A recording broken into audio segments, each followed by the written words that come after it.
Hello everyone, myself is Dr. Kuldeep Singh and I will discuss with you social science. The book is History of Class 10th and chapter is 2, that is Nationalism in India or Bharat में राष्ट्रवाद. This is for part 3 of this chapter and in this chapter we will discuss many things one by one. What are the objectives of this PPT? अथवा इस PPT के उद्देश्य क्या हैं? इस PPT के उद्देश्य निम्नलिखित हैं. नंबर 1, इस PPT के माध्यम से हम NCM अर्थात नॉन कॉपरेशन मूवमेंट की वापसी के कारण सीखेंगे. दूसरा, सविनय अवज्ञा आंदोलन की पृष्ठभूमि और कारणों के बारे में समझेंगे और इसमें महात्मा गांधी की क्या भूमिका थी उसे विशेष रूप से जानने का प्रयास करेंगे. इस पीपीटी में हम यह भी समझने का प्रयास करेंगे कि सीडीएम एनसीएम से कैसे भिन्न था. सीडीएम का मतलब सिविल डिसोबीडियंस मूवमेंट, सविनय अवज्ञा आंदोलन असहयोग आंदोलन से कैसे अलग था, इसमें हम ये भी जानने की कोशिश करेंगे.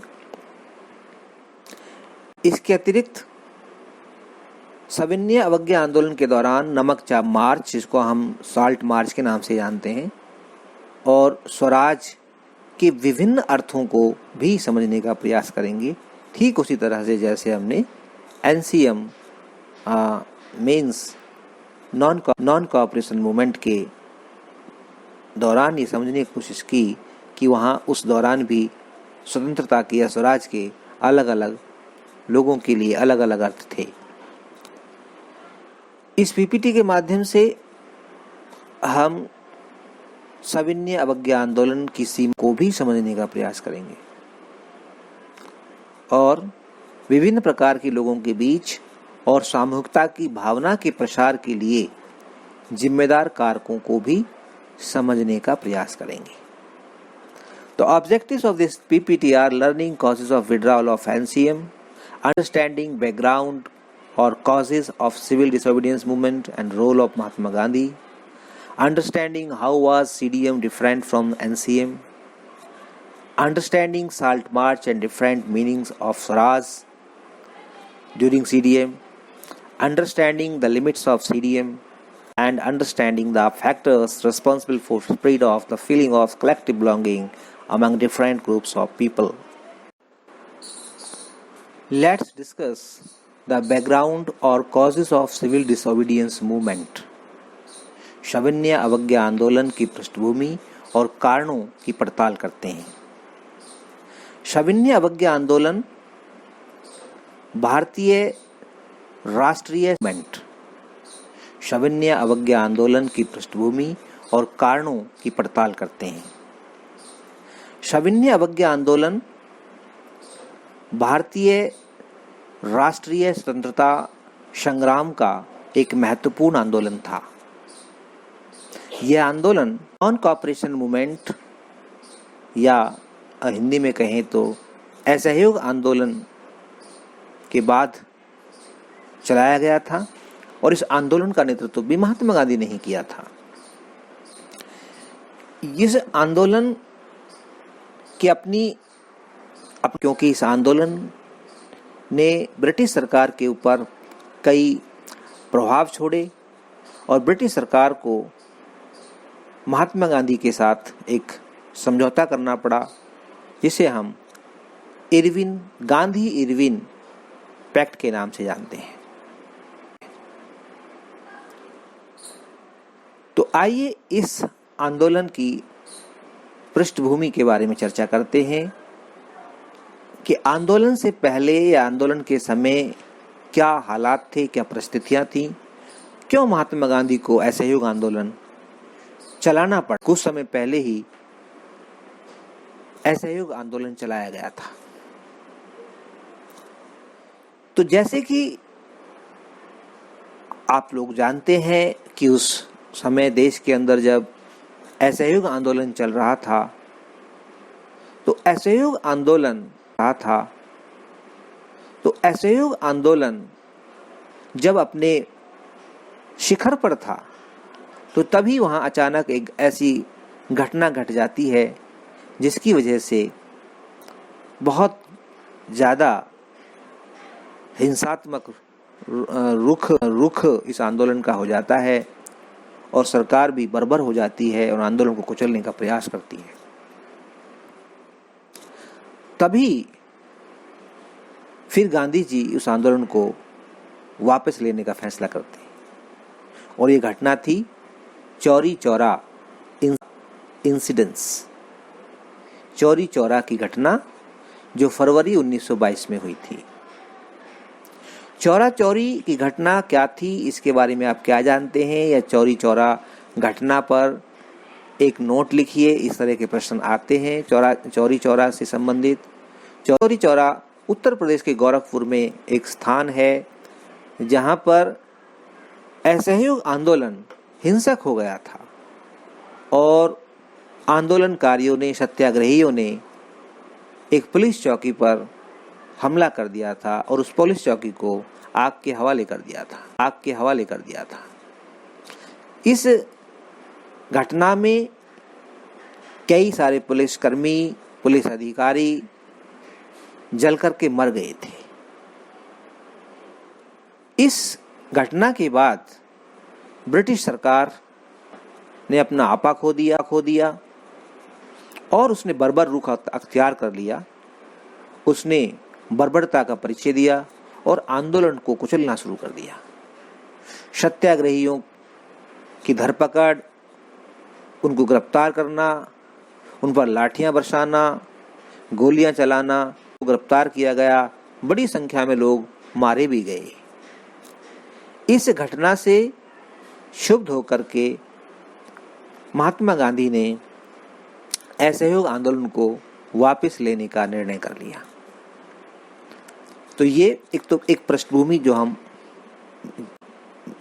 जिस चर्चा कर रहे हैं वो असहयोग आंदोलन के समय की कुछ घटनाएं हैं जो पृष्ठभूमि बनती हैं सविनय अवज्ञा आंदोलन की।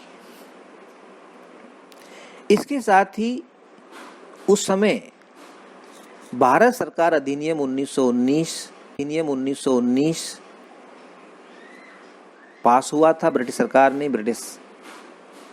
ने इसको भारत के लिए पास किया था और इस 1919 के भारत सरकार अधिनियम के तहत भारत में परिषद चुनाव, काउंसिल इलेक्शंस होने थे, प्रांतों के चुनाव होने थे।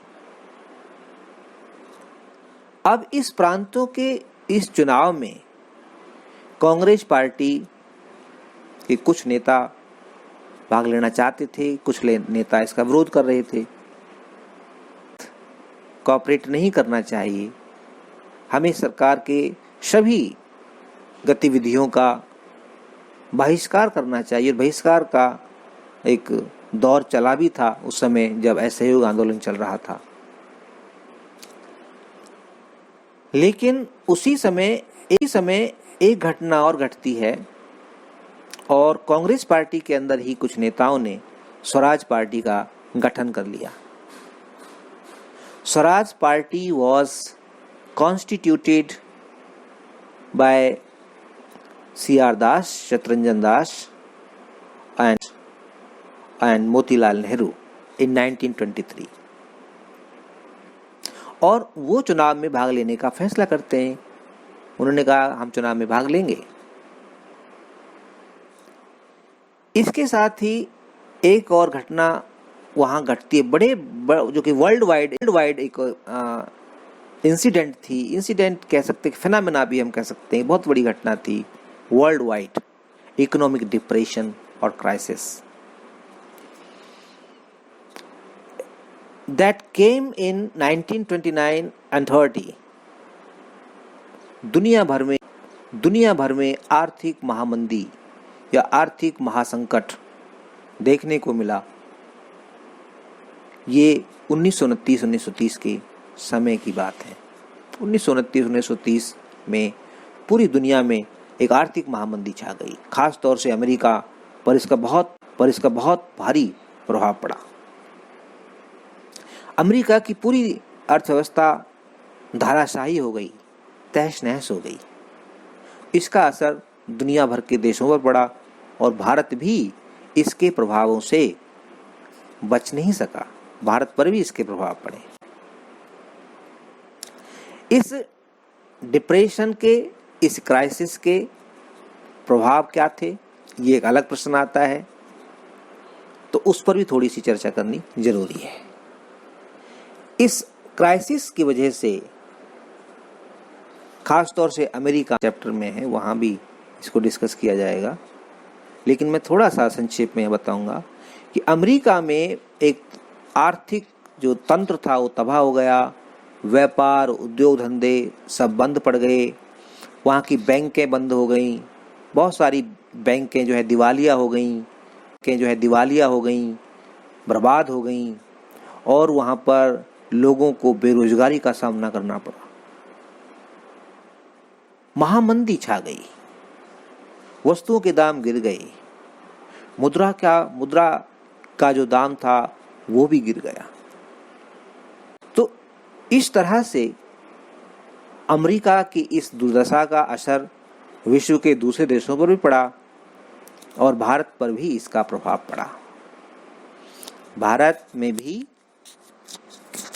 कई तरह से इसके असर देखने को मिले और खास तौर से लगभग वही असर थे जो दूसरे देशों पर थे, लेकिन वो असर उतने व्यापक नहीं थे जितने कि दूसरे देशों पर इसके असर थे। इसके साथ ही साइमन कमीशन 1927 में साइमन कमीशन का गठन होता है ब्रिटेन में। सर जॉन साइमन के नेतृत्व में एक साइमन कमीशन का गठन किया जाता है और वो फिर भारत आता है। 1928 में उसकी भारत यात्रा होती है। अलग अलग प्रश्न आते हैं एक नंबर का। 1927 में हुआ था, 1927 में, और वो भारत कब आया तो उसका उत्तर अलग है। 1928 में साइमन कमीशन भारत आया। इसके पर्पस क्या थे और इसका विरोध क्यों हुआ, ये भी इसी पीपीटी के अंदर सारे प्रश्न छिपे हुए हैं। इसी बैकग्राउंड में कई सारे प्रश्न हैं, one word, one liner, very short. तो साइमन कमीशन का जो उद्देश्य था वो था कि भारत के अंदर यह देखना कि वहां पर संवैधानिक व्यवस्था कैसे काम कर रही है, how constitutional machinery is functioning in India. To see it, Simon commission visited India in 1928। लेकिन और उसके साथ साथ ही भारत के लोगों के लिए और कैसे एक अच्छी व्यवस्था बनाई जाए और क्या सुधार किए जाएं, उन सुधारों को भी सजेस्ट करने के लिए इस कमीशन को कहा गया था। ठीक है, साइमन कमीशन का जो पहला काम था, द फर्स्ट फंक्शन और the purpose of Simon commission was to see the functioning of constitutional system in India, number 2 to suggest some reform if possible. ठीक है, दूसरा क्या था इसका विरोध फिर क्यों हुआ, लेकिन इसका जबरदस्त विरोध हुआ। जैसे ही साइमन कमीशन भारत में आया तो भारत में खास तौर से जो नॉर्दर्न इंडिया था, लाहौर, पंजाब, यहाँ इसका जबरदस्त बड़े पैमाने पर विरोध हुआ और साइमन गो बैक के नारे लगाए गए। साइमन गो बैक, साइमन वापस जाओ के नारे लगाए गए। क्या कारण, इसका विरोध क्यों हुआ, कुछ तो कारण रहे होंगे। पहला बड़ा कारण था कि साइमन कमीशन पूरी तरह से एक ब्रिटिश कमीशन था और इसमें कोई भी व्यक्ति, कोई भी सदस्य भारतीय नहीं था। इसका पहला कारण, भारत के लीडर्स ने, भारत के नेताओं ने यह बताया और ये कहा कि कैसे ये इस कमीशन हमारी समस्याओं को समझेगा जब इसमें कोई हमारा व्यक्ति ही नहीं है। तो इसलिए इसका विरोध हुआ बड़े पैमाने पर। साथ ही साथ इस कमीशन का एक और भी विरोध होने का कारण और भी था कि इसने कोई बहुत ज़्यादा, ये एक ऑनेस्ट कमीशन नहीं दिखाई दे रहा था उस समय कि बहुत ईमानदारी के साथ ये काम करेगा और इससे भारत का या भारत के लोगों को करेगा और इससे भारत का या भारत के लोगों को कुछ भला होगा, कल्याण होगा। इसलिए लोग इसका विरोध कर रहे हैं। इसके विरोध की जो ध्वजा या पताका जिसने थामी हुई थी, या इसके विरोध का जो झंडा जो बुलंद कर रहा था, वो था Lala Lajpat Rai. Lala Lajpat Rai was leading against Simon Commission at Lahore, where he clashed with the police and police lathi charged Lala Lajpat Rai and other satyagrahis. Lala Lajpat Rai और दूसरे सत्याग्रहियों के ऊपर पुलिस ने ताबड़तोड़ लाठियां बरसाई और लाला लाजपत राय को लहूलुहान कर दिया, उसे घायल कर दिया। लेकिन और उसके कुछ समय बाद फिर लाला लाजपत राय की मृत्यु भी हो गई। लेकिन मरने से पहले लाला लाजपत राय कह के गए थे कि मेरे जिस्म पर पड़ी एक एक लाठी अंग्रेजी हुकूमत के ताबूत में कील का काम करेगी। ये बात लाला लाजपत राय की कह गई और ये कई जगह कोटेशंस उनकी रिपीट होती है, की जाती है। तो साइमन कमीशन का जबरदस्त विरोध हुआ और जिस उद्देश्य के लिए इसको बनाया गया था उस उद्देश्य की पूर्ति नहीं हो पाई। फिर महात्मा गांधी के साथ लॉर्ड इरविन ने बातचीत करने के लिए बुलावा भेजा। पहले तो लॉर्ड इरविन एक घोषणा करते हैं 1929 में। Lord Irwin made an announcement that we are going to give dominion status to India in unspecified future। देखो, कोई अनस्पेसिफाइड फ्यूचर था, निकट भविष्य में। भविष्य कब है, कौन सा है, कौन सी तारीख है, कौन सा महीना है, कौन सा साल है, कब डोमिनियन स्टेटस दिया जाएगा, इसके बारे में कोई स्पष्ट जानकारी नहीं दी गई। बस घोषणा कर दी कि बहुत जल्दी भारत को ब्रिटिश सरकार डोमिनियन स्टेटस देने जा रही है। अब ये डोमिनियन स्टेटस क्या होता है, ये भी एक अपने आप में प्रश्न है कि सरकार तो चलाएंगे देश के लोग, लेकिन वह सरकार साम्राज्ञी के अधीन होगी। ब्रिटिश जो एम्परर है, जो ब्रिटिश, उसके अधीन होगी। अंतिम जो सत्ता होगी वो साम्राज्ञी के पास होगी। लेकिन यहाँ के जो शासन में जो पदाधिकारी होंगे वो भारतीय होंगे। चलो ठीक है, ये भी एक अच्छा कदम था। भारतीय इससे भी संतुष्ट हो सकते थे और उनको इसे स्वीकार उस समय शायद करना भी पड़ जाता। एक अच्छी अनाउंसमेंट थी, एक अच्छा अपॉर्चुनिटी थी, but there was no future, specified future नहीं था कि कब ऐसा होगा। उसके साथ ही राउंड टेबल कॉन्फ्रेंसेस करना की जाती है। अब ये राउंड टेबल कॉन्फ्रेंस क्या थी? इसे गोलमेज सम्मेलन कहते हैं। 3 गोलमेज सम्मेलन हुई हैं, जैसा कि हम जानते हैं। ये भी प्रश्न आता है एक नंबर का कि भाई कितने गोलमेज सम्मेलन हुई? 3 हुई हैं। कब हुई हैं? 1930, 31, 32, 3 गोलमेज। 1930, 1931, 1932। तो अब इस राउंड टेबल कॉन्फ्रेंस की भी घोषणा हो गई, डोमिनियन स्टेटस की भी घोषणा हो गई, लेकिन भारतीय नेता या इंडियन नेशनल कांग्रेस और इसके लीडर्स इससे संतुष्ट नहीं दिखाई दे रहे थे और कांग्रेस में एक बहुत बड़ा संगठनात्मक परिवर्तन भी आ गया था कि now Congress was in the hands of extremist leaders, you can say radical leaders के नेतृत्व में थी ये। अब मॉडरेट्स या जो इसमें जो उदारवादी थे, है ना, उनका असर इस कांग्रेस के ऊपर से अब लगभग खत्म हो गया था या बहुत कम हो गया था और पूरी तरह से जवाहरलाल नेहरू और सुभाष चंद्र बोस जैसे ने कांग्रेस में एक बहुत बड़ा स्थान हासिल कर लिया था। और 1929 तक आते आते कांग्रेस पार्टी में नेतृत्व परिवर्तन भी हो जाता है और जवाहरलाल नेहरू जो है कांग्रेस पार्टी के अध्यक्ष बन जाते हैं। तभी कांग्रेस पार्टी का लाहौर सेशन होता है। लाहौर में इस पार्टी की एक बैठक होती है, कांग्रेस पार्टी की। उस बैठक में कांग्रेस पार्टी डिमांड करती है और डिमांड बहुत बड़ी थी।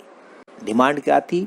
डिमांड थी पूर्ण स्वतंत्रता की मांग, पूर्ण स्वराज, कि भारत को पूर्ण स्वतंत्रता दीजिए, हमें डोमिनियन स्टेटस नहीं चाहिए, we want full independence, complete independence.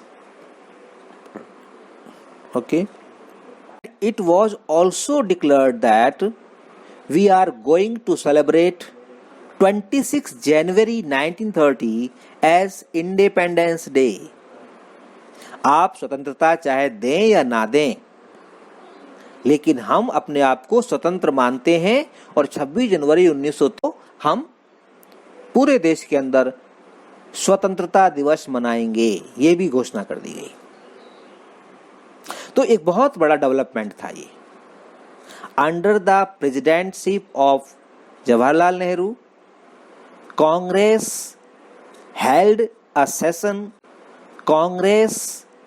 held a session at Lahore in 1929 and it demanded for full independence and also declared to celebrate 26 January 1930 as Independence Day। Congress party का लाहौर में 1929 में एक अधिवेशन होता है, एक बैठक होती है और उस बैठक में पूर्ण स्वतंत्रता की मांग की जाती है और साथ ही 26 जनवरी 1930 को स्वतंत्रता दिवस के रूप में। अब हम चर्चा करेंगे नमक मार्च और सविनय अवज्ञा आंदोलन।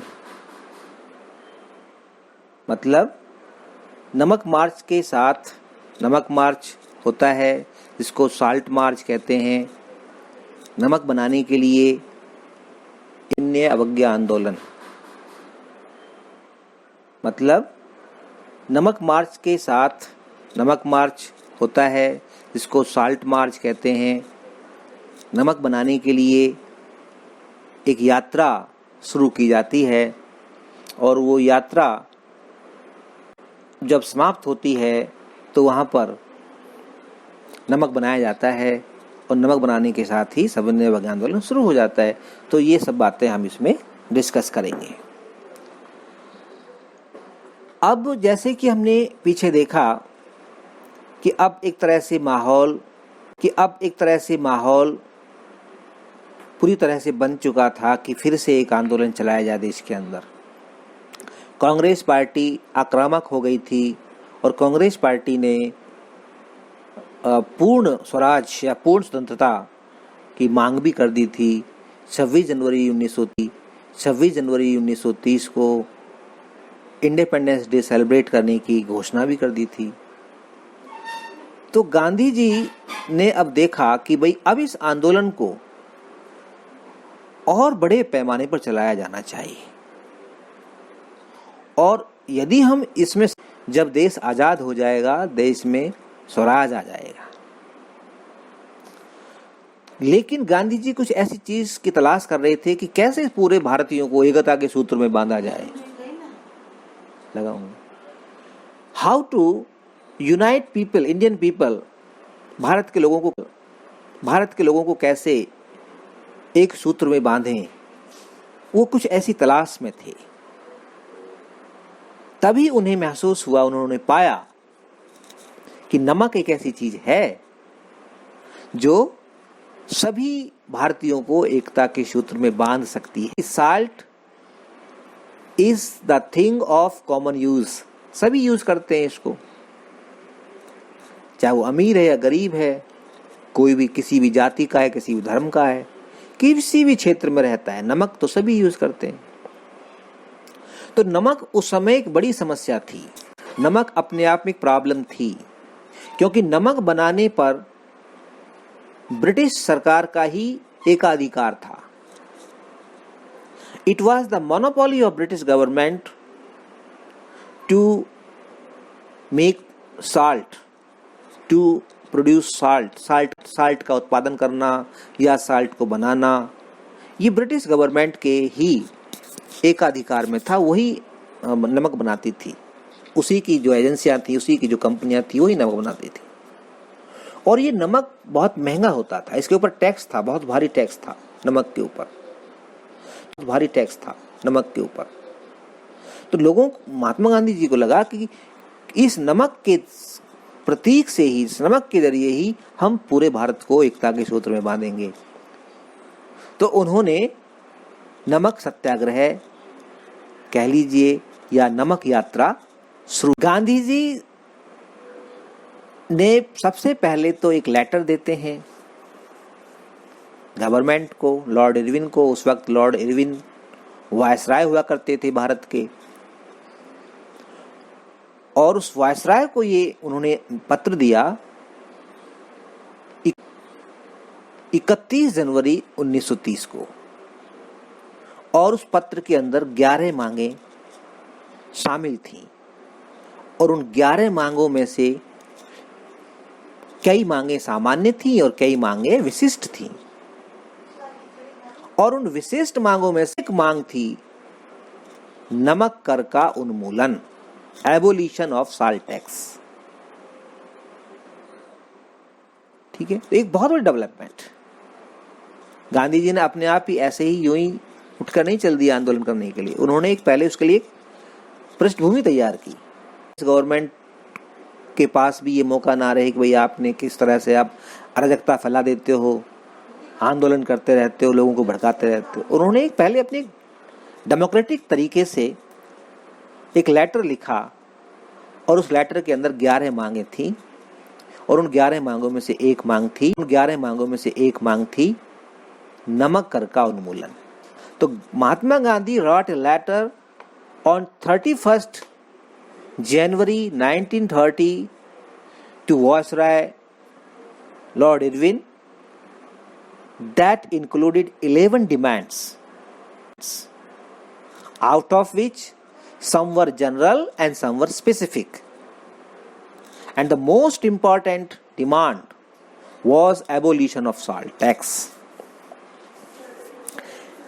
इसके साथ ही Mahatma Gandhi gave an ultimatum to the 11 मार्च 1930.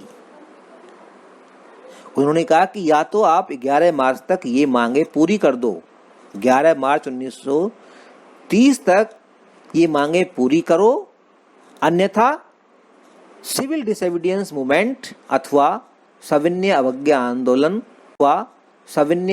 आंदोलन का सामना करने के लिए तैयार रहें। फिर हमारी मजबूरी होगी कि हम आपके विरुद्ध एक आंदोलन चलाएं, और इस बार जो आंदोलन होगा वो अपने आप में अद्वितीय होगा, यूनिक होगा, अभूतपूर्व होगा। पहले हमने ऐसा आंदोलन नहीं चलाया जो इस बार चलाएंगे। तो अल्टीमेटम दिया गवर्नमेंट को। गांधी जी जब सरकार कुछ नहीं कर पाई, सरकार ने उस अल्टीमेटम को बहुत हल्के में लिया, सीरियसली नहीं लिया, किसी भी मांग को पूरा नहीं किया, गांधी जी से कोई बातचीत भी नहीं की, बुलावा भी नहीं भेजा। तो फिर गांधी जी ने साल्ट और डांडी मार्च स्टार्ट कर दिया। Gandhi ji launched salt march 88 volunteers on 6th of April 1930 and with the violation of salt law civil disobedience movement began। ठीक है, 6 अप्रैल 1930 को जब वो डांडी पहुंच गए तो आंदोलन शुरू हो गया। जैसे ही नमक का कानून तोड़ा, 78 वॉलंटियर्स के साथ गांधी जी वहां पहुंचते हैं। रास्ते में जहां जहां गांधी जी रुकते हैं, उस यात्रा को करने में लगभग 10 दिन लगे थे। 240 किलोमीटर लंबा वो सफर था।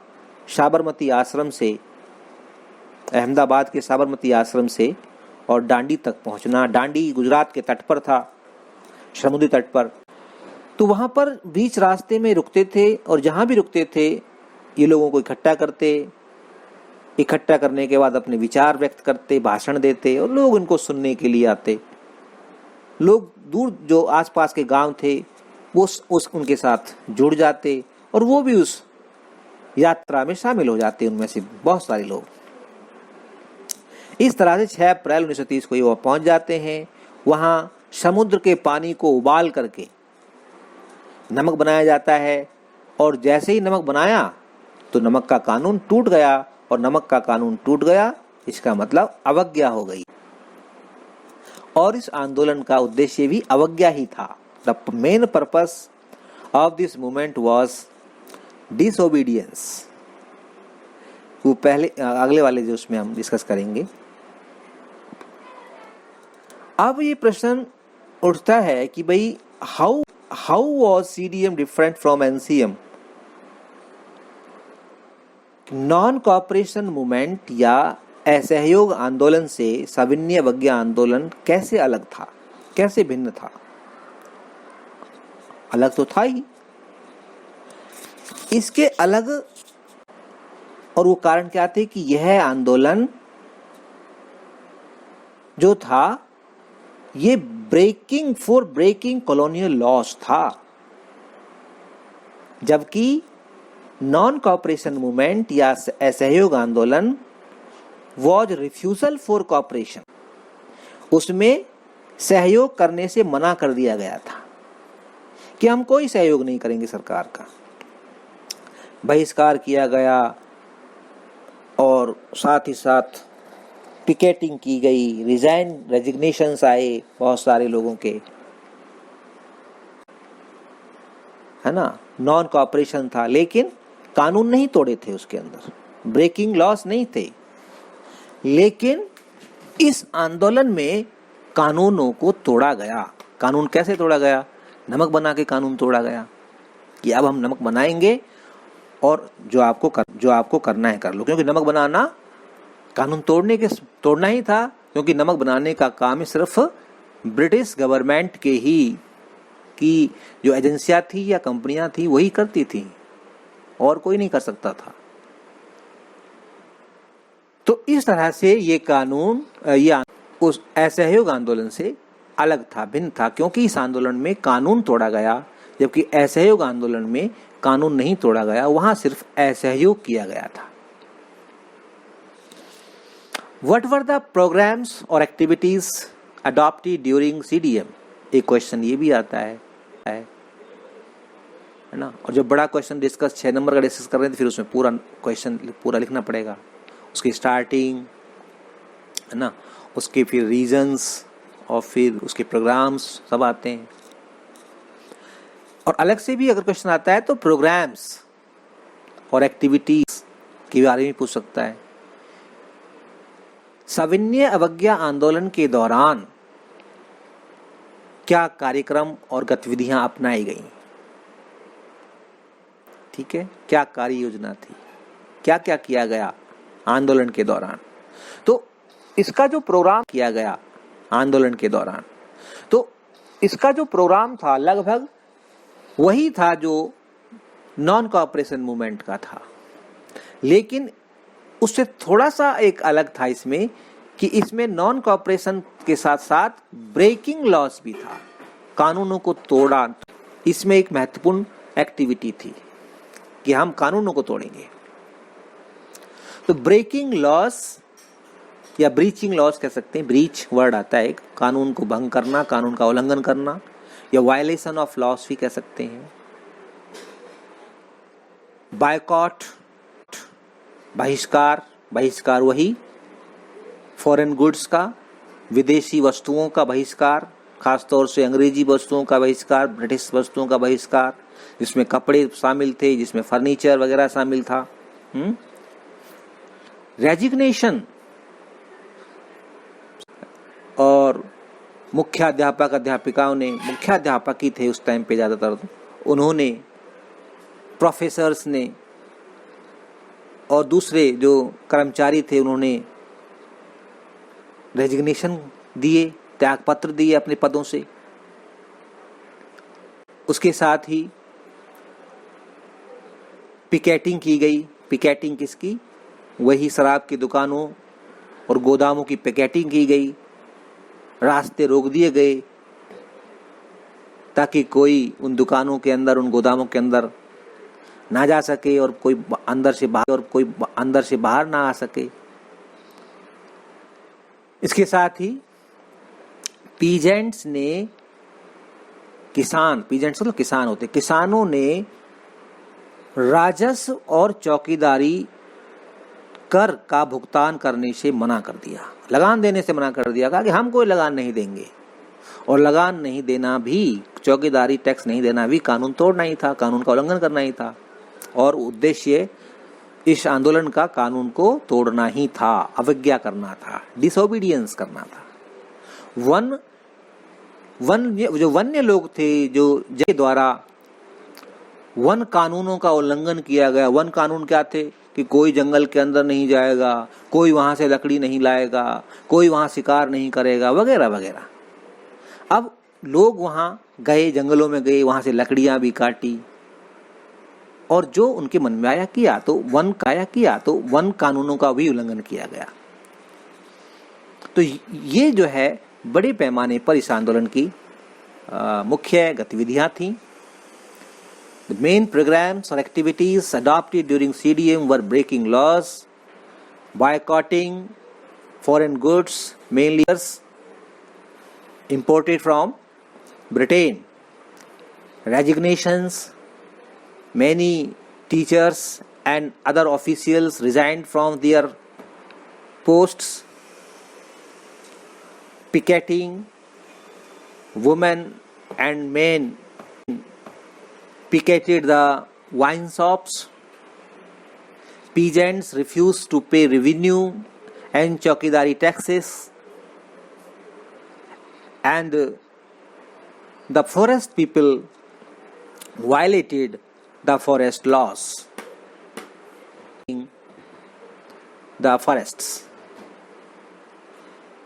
इसके साथ ही अब जब इतना हो रहा था तो क्या गवर्नमेंट हाथ पे हाथ रख के बैठे रहती? बिल्कुल नहीं। उसकी प्रतिक्रिया तो होनी ही थी। वो क्रिया थी तो उसकी प्रतिक्रिया भी थी, एक्शन भी था। अब सरकार आग बबूला हो गई और उसने लोगों के साथ उलझना शुरू कर दिया, लोगों के साथ भिड़ना शुरू कर दिया। लोगों को रोकना शुरू करेंगे तो लोग भी फिर उनके साथ आपस में टसल करेंगे। क्लैशेस स्टार्ट हो गए। ठीक है। ब्रिटिश सरकार ने कड़ी कार्रवाई की, लोगों के साथ झड़प हुई तो लाठीचार्ज भी हुआ, है ना। महिलाओं को, यानी बच्चों तक को भी लाठियों से पीटा गया पुलिस के द्वारा। बड़े पैमाने पर लोगों को गिरफ्तार किया गया।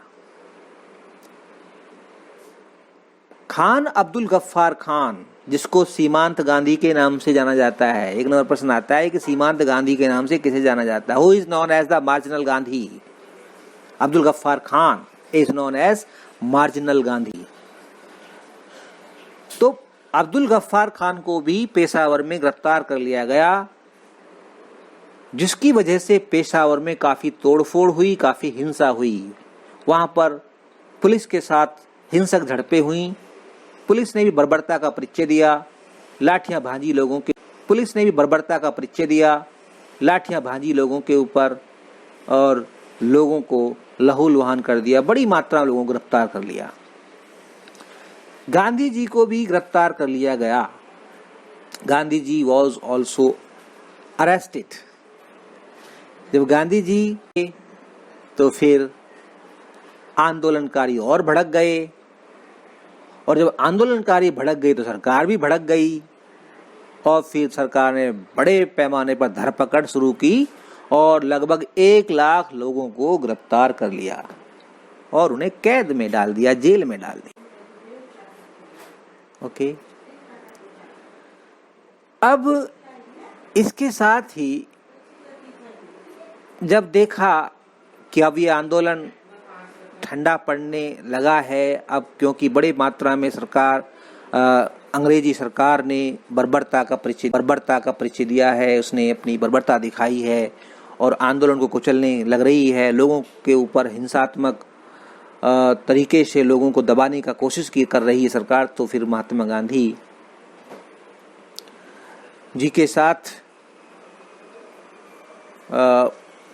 कुछ इरविन एक न्योता भेजते हैं महात्मा गांधी से बातचीत करने, क्योंकि अब सरकार भी उतनी लापरवाह नहीं रही जैसे पहले के आंदोलन में रही, और उन्होंने इस आंदोलन को बड़ी गंभीरता से लिया और इस आंदोलन को अब वो समाप्त करने के बारे में समझौता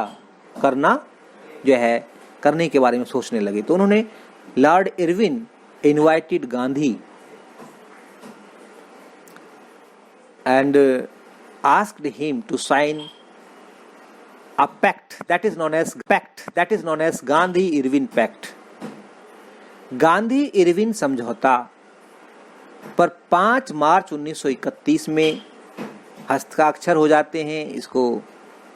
इसके ऊपर गांधी और इरविन के हस्ताक्षर हो जाते हैं और ये समझौता हो जाता है। इस समझौते के तहत 2 बड़ी अंग्रेज सरकार चाहती थी कि गांधी जी इस आंदोलन को वापस ले लें, सविनय अवज्ञा आंदोलन को वापस ले लें, और गांधी जी चाहते थे कि जो आंदोलनकारी जो बंदी बनाए गए हैं उन लोगों को रिहा कर दिया जाए। इसके साथ ही ब्रिटिश सरकार ने गांधी जी से यह भी कहा कि आप राउंड टेबल कॉन्फ्रेंसेस में जाकर के पार्टिसिपेट करें। राउंड टेबल कॉन्फ्रेंस चल रही है। पहली राउंड टेबल कॉन्फ्रेंस हो चुकी थी 1930 में, लेकिन 1930 वाली जो पहली गांधी जी गए, ना ही कांग्रेस पार्टी का कोई अन्य रिप्रेजेंटेटिव या प्रतिनिधि गया। लेकिन 1931 में जैसे कि गांधी इरविन समझौते के तहत समझौते में ये बात शामिल थी कि Gandhi ji round table conference में जाएंगे, भाग लेंगे, तो गांधी जी 1931 में होने वाली द्वितीय गोलमेज सम्मेलन में भाग लेने के लिए जाते हैं। Gandhi ji participated in second round table conference that held in 1931 at London.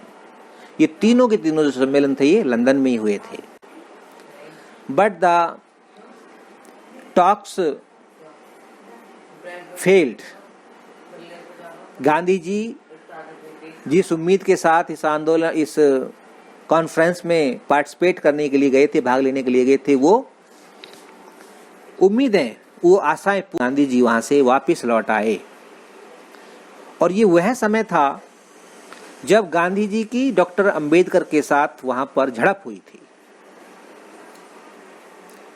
Gandhi ji और डॉक्टर अंबेडकर अनटचेबल्स के मुद्दे पर, डिप्रेस्ड क्लास के मुद्दे भिन्न मत रखते थे, अलग राय रखते थे, और वहां पर डॉक्टर अंबेडकर के तर्कों को, उनकी बातों को मान लिया गया था।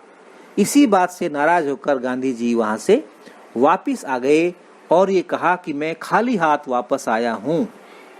मुझे काफी निराशा हुई है। जिस आशा के साथ मैं गया वो आशा पूरी नहीं हुई। और फिर से वो भारत में जैसे यहाँ आके देखते हैं तो कई बड़े लीडर्स को सरकार ने गिरफ्तार कर लिया था। जवाहरलाल नेहरू जैसे लीडर्स को गिरफ्तार कर लिया था। अफरा तफरी का माहौल था, सामान्य स्थिति नहीं थी। तो फिर Gandhi. Now we will discuss the answer of the question how participants और various social groups saw the movement. Movement means seeding. How participants or various social groups saw the movement. Movement means CDM, Civil Disobedience Movement.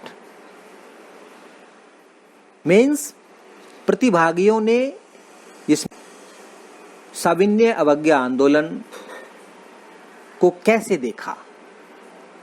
जैसे हमने असहयोग आंदोलन में हमने देखा कि स्वराज का अलग अलग मतलब था लोगों के लिए, और सभी जो समूह थे उनकी अपनी अलग अलग आकांक्षाएं थी, एस्पिरेशंस थे। तो लेकिन फिर भी उन्होंने भागीदारी निभाई थी उसके अंदर अपनी आकांक्षाओं के साथ। ठीक उसी तरह से सविनय अवज्ञा आंदोलन में भी लोग पार्टिसिपेट करते हैं और उनकी कुछ आकांक्षाएं थीं और उनके कुछ सपने थे इस आंदोलन से जुड़े हुए। तो आइए इनका एक एक करके हम वर्णन करते हैं, इनके ऊपर चर्चा करते हैं। सामाजिक समूहों में मुख्य रूप से हम पीजेंट्स की बात, किसानों की क्या भागीदारी थी इस आंदोलन में। सविनय अवज्ञा आंदोलन में किसान पहले भी और इस आंदोलन के दौरान भी एक तरह से दो खेमों में या दो गुटों में बटे हुए थे। एक तरफ तो रिच पीजेंट्स थे, बड़े किसान, अमीर किसान, ठीक है, और दूसरी तरफ पुअर किसान थे। तो पहले हम बात करेंगे रिच पीजेंट्स की। अमीर किसानों की सविनय अवज्ञा आंदोलन में क्या भूमिका थी? What was the role of rich peasants in the civil disobedience movement? Rich peasants included Patidars of Gujarat and Jats of Western Uttar Pradesh. Enthusiastic and significant role in the civil disobedience movement. इन बड़े किसानों ने, इन अमीर किसानों ने, जिनमें पाटीदार थे, गुजरात के पाटीदार, जो पटेल कम्युनिटी है वो पाटीदार कहते हैं उन्हें वहाँ, और पश्चिमी उत्तर प्रदेश के विशेष तौर से जाट जो हैं, ये भी कृषक वर्ग है। इन्होंने इस आंदोलन में बढ़ चढ़कर भाग लिया और ये इस आंदोलन में भाग ले रहे थे अपने एक उद्देश्य की पूर्ति के लिए। इनका अपना एक अलग ही सपना था, एक अलग उद्देश्य था, और वो उद्देश्य क्या था? इनकी मुख्य मांग क्या थी? इनकी मुख्य मांग थी राजस्व कम करना, लगन में कमी। Okay, the rich peasants demanded for lowering the revenue को भाई कम कर दिया जाए, ये उनकी बड़ी प्रमुख मांग थी। उस आंदोलन के दौरान भी यही मांग मुख्य रूप से उठा रहे थे। स्वराज इनके लिए कोई इतना बड़ा मुद्दा नहीं था। स्वराज इनके लिए सिर्फ यही था कि इनके रेवेन्यू कम हो जाए, इनका लगान कम हो जाए। क्लियर? उसके साथ ही ये जो बड़े किसान थे, इसके साथ साथ दूसरे जो किसान थे वो थे पुअर, गरीब किसान। गरीब किसानों ने भी इस आंदोलन में भाग लिया। हालांकि दोनों के हित आपस में क्लैश करते थे, टकराते थे, और वो दोनों अपने अपने अपने हितों से समझौता नहीं कर सकते थे। जो ये रिच पीजेंट्स थे, इन्हीं के यहाँ पर ये जो पुअर पीजेंट्स थे, लगभग बहुत सारे इनमें से ही वहाँ काम करते थे। जमीन किराए पर लेकर के, रेंट पे लेकर के ये काम करते थे। तो इन्होंने भी इसमें भागीदारी की इस आंदोलन में, और उनकी बड़ी मांग थी कि जो अवैतनिक किराया है, जो इन्होंने अभी तक पे नहीं किया है, पेड है, जो अभी इन्होंने दिया नहीं है, जिनका भुगतान नहीं हुआ। भुगतान क्यों नहीं हुआ? भुगतान नहीं हुआ था उसी आर्थिक संकट की वजह से। जब देश के अंदर आर्थिक संकट था 1929-30 के अंदर, तो उत्पादन में भारी गिरावट आ गई, कटौती, बहुत कमी आ गई। किसानों को उनकी फसल के अच्छे दाम नहीं मिले। जब उनकी फसल के अच्छे दाम नहीं मिले तो उनका कैश कम हो गया, है ना। उनके यहाँ धन की कमी हो गई। जब धन की कमी हो गई तो वो अपने किराए कैसे देंगे फिर? तो उनका उद्देश्य था, उनकी जो मुख्य मांग थी, उनकी मुख्य मांग उस अनपेड रेंट का रेमिजन था। अभुगतान या भुगतान ना किए गए किराए में दी जाए या उसे समाप्त कर दिया जाए, ये गरीब किसानों की मांग थी। उन्होंने कहा कि भाई हमारे यहाँ उत्पादन जब हुआ ही नहीं है उतना, तो हम ये कैसे दे सकते हैं? How we can give, how we can pay the rent. इसके साथ ही अब यहाँ पर कांग्रेस की भूमिका देखने को मिलती है। Congress was in dilemma, Congress संकट में थी। अब कांग्रेस क्या करे? कांग्रेस को दोनों वर्गों का समर्थन चाहिए, गरीब किसानों का भी, लेकिन कांग्रेस तो संकट में थी। अगर वो गरीब किसानों का पक्ष लें तो वो फिर गरीब किसानों का पक्ष लें तो फिर अमीर किसान नाराज हो जाएंगे, और अमीर किसानों का पक्ष लें तो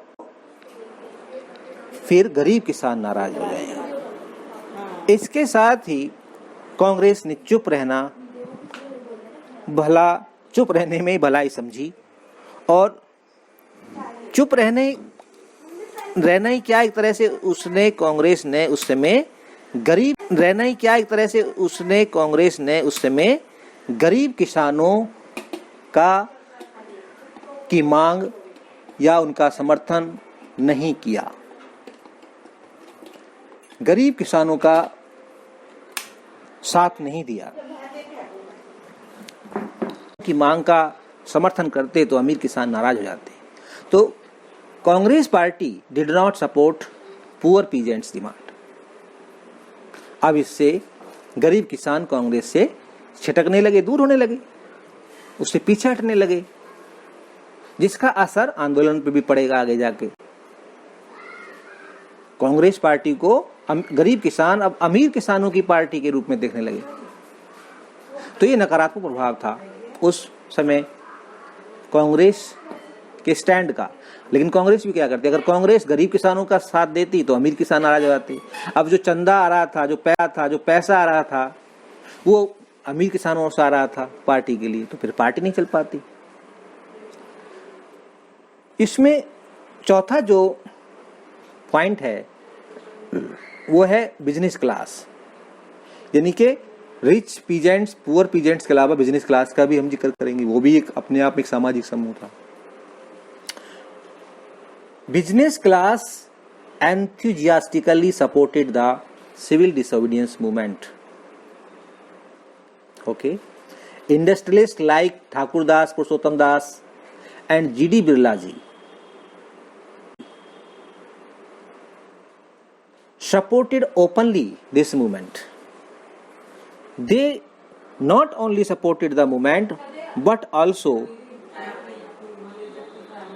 गेव डोनेशंस, उन्होंने इस आंदोलन को चलाने के लिए चंदा भी। इसके साथ ही बिजनेस क्लास ने, बड़े इंडस्ट्रियलिस्ट ने फिक्की की स्थापना करी। फिक्की, ये भारतीय अर्थव्यवस्था में फिक्की का बहुत महत्वपूर्ण स्थान है। FICCI 1927 में फिक्की की स्थापना हुई। एक नंबर क्वेश्चन आता है कि when was FICCI established? It was established in 1927। ये जो भारतीय जो व्यापारी थे, जो बिजनेस क्लास थे, उनके हितों, उनके लिए एक फेडरेशन था, उनका एक संगठन था। तो बिजनेस क्लास ने इसमें सपोर्ट किया, इस आंदोलन में। अब दूसरी तरफ वर्कर्स थे। अब वर्कर्स इस आंदोलन के साथ जुड़े तो कैसे जुड़े? क्योंकि इसमें बड़े इंडस्ट्रियलिस्ट भी शामिल थे, इस आंदोलन को समर्थन दे रहे थे। और वर्कर्स को ये लगा कि अगर जब इसमें बड़े बिजनेस क्लास शामिल है, बड़े उद्योगपति शामिल है, तो फिर हमारे हितों का की तो अनदेखी होगी। शामिल है तो फिर हमारे हितों का की तो अनदेखी होगी, क्योंकि ये जो बड़े बिजनेस क्लास के लोग हैं, ये हमारे हितों की अनदेखी करते हैं, हमारा शोषण करते हैं। और ये वह उस समय एक और घटना घट रही थी। उस समय समाजवादी या देश के अंदर एक तरह से सशक्तिकरण हो रहा था, वो शक्तिशाली बन रही थी। और उन कम्युनिस्ट पार्टी बन चुकी थी 1925 में, CPI, communist party of India. तो वो किसानों और मजदूरों को अपने साथ जोड़ रही थी, और वो बिजनेसमैन को, ट्रेडर्स, जो बड़े बिजनेसमैन थे, इंडस्ट्रियलिस्ट थे, उद्योगपति थे, फैक्ट्री मालिक थे, उन्हें विलन के रूप में प्रस्तुत करते थे उनके सामने। तो इसलिए वर्कर्स इस आंदोलन में उस जोश के साथ नहीं जुड़ सके जितना कि उन्हें जुड़ना चाहिए था। हालांकि नागपुर